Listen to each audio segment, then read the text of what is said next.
ఒక్క నిమిషం అందరూ ఒకసారి కాన్సన్ట్రేషన్. మా పోలీస్ తరఫున, హన్మకొండ పోలీస్ తరఫున చెప్తున్నాం, ఇంతమంది మహిళలకు ఇక్కడికి వచ్చి మంచిగా సంబరాలు చేసుకుంటున్నారు.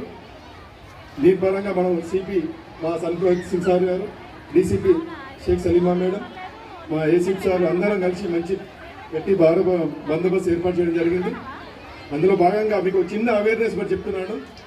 మనకు పండుగలు ఈ రోజు నుండి 10 రోజుల వరకు సెలవులు ఇచ్చారు. మీరందరూ మీ ఊళ్ళలో కొంతమంది వెళ్తారు, కొంతమంది ఉంటారు.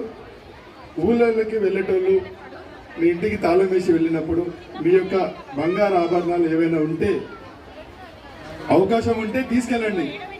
లేదా మీరు డైరెక్ట్ వెళ్ళకంటే అల్మారాలో పెడుతున్నారు. మరి దొంగ జస్ట్ కళ్ళు మూసుకొని డైరెక్ట్ అల్మారాకు పోయి వాళ్ళు బ్రేక్ చేసి మన సంపద అంతా దూసుకొని పోతుండ్రు. మీరు తలుచుకుంటే ఆ ఇంటి ఉన్న కూడా దొరకదు.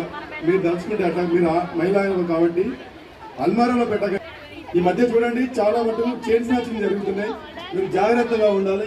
చైన్ స్నాచింగ్ మనం రోడ్డు మీద ఉదయం పూట మధ్యాహ్నం పూట మనం స్కూల్కి మన పిల్లలు తీసుకోవడానికి వెళ్తుంటాము. మనం ఏదో ధ్యాసలో వెళ్తుంటాం, వాడు బైక్ మీద వచ్చి చైన్ స్నాచింగ్ చేయడం జరుగుతుంది. ఈ మధ్య చాలా మటుకు ఇవి రిపోర్ట్ అవుతున్నాయి. కొద్దిగా మీరు జాగ్రత్తగా ఉండాలి రోడ్డు మీద నడిచేటప్పుడు.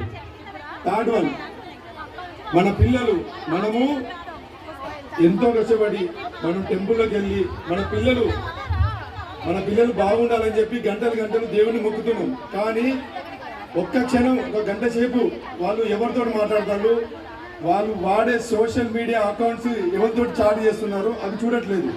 మా పోలీస్ స్టేషన్కి వచ్చి బోర్న విలిపిస్తారు. సో ఏమంటారంటే మీరు మీ పిల్లల social media accounts Instagram, Facebook, Snapchat ఇవన్నీ మీరు చూడాల్సిన బాధ్యత ఉన్నది. దీనితోటి అన్ని అనర్థాలు జరుగుతున్నాయి. యువత మత్తు మందికి బలి అవుతున్నారు. ఇందులో తల్లిదండ్రుల పాత్ర ఎంతైనా ఉన్నది, మీరు గమనించాలి. కంపల్సరీగా మేము చేస్తాం, మేము ఎంతవరకు అది అయిన తర్వాత. కానీ కాకుండా చూడాల్సిన బాధ్యత తల్లిదండ్రులది.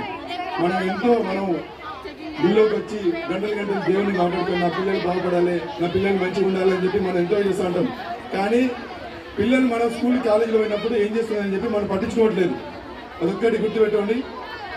మత్తు పదార్థాలకు అలవాటై జీవితాన్ని నాశనం చేసుకుంటున్నారు. వాళ్ళ సోషల్ అకౌంట్స్ మీద కంపల్సరీ మీరు దృష్టి పెట్టండి. మనం ఏదైనా అనర్థం జరిగి కంట తడి పెట్టక ముందే వాళ్ళని ఒక కంట కనిపెట్టి ఉండండి. అదొకటి. Thank you very much.